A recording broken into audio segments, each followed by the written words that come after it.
আসসালামু আলাইকুম সবাইকে। সবাই কেমন আছেন? আশা করি সবাই অনেক অনেক ভালো আছেন। ওয়েলকাম টু মাই চ্যানেল প্রতিদিনের রান্না। তো আমার আজকের প্রতিদিনের রান্নার মধ্যে থাকছে খুবই সহজ একটা রান্নার রেসিপি, বরবটি আলু ভাজি। আমরা যারা সচরাচর এই রান্নাগুলো করে থাকি, ভাজি রান্নাটা আমাদের সবার কাছেই খুব সহজ হয়ে থাকে। কিন্তু নতুন যারা রাঁধুনি আছেন তাদের কাছে সবসময় সবকিছু কঠিনই লাগে। তো আমার আজকের রান্নাটা তাদের জন্য। তো চলুন কীভাবে বরবটি আলু ভাজি করবেন আমি তা আপনাদের দেখিয়ে দেই। তো আমি প্রথমেই আলু আর বরবটিগুলো এরকম স্লাইস স্লাইস করে কেটে নিয়েছি, মানে ছোট ছোট করে কেটে নিয়েছি। তারপর নিয়েছি 3 থেকে 4টা মিডিয়াম সাইজের পেঁয়াজ আর 4-5টা কাঁচামরিচ ফালি।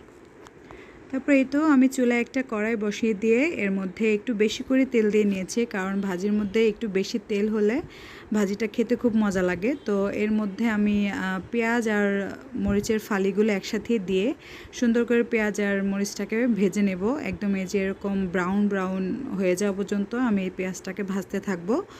তারপরে এর মধ্যে আমি বরবটি আর আলুগুলো একসাথে দিয়ে দিব। তারপর তেলের সাথে বরবটি আর আলুটাকে একটু মিশিয়ে নিয়ে এই পর্যায়ে আমি 1 চা চামচের মতো লবণ এর মধ্যে দিয়ে দেব। এই তো আমি লবণটা দেওয়া হয়ে গেলে আমি ভাজিটাকে আর একটু নাড়াচাড়া দিয়ে সেদ্ধ হওয়ার জন্য এবার একটা ঢাকনা দিয়ে ঢেকে দেব।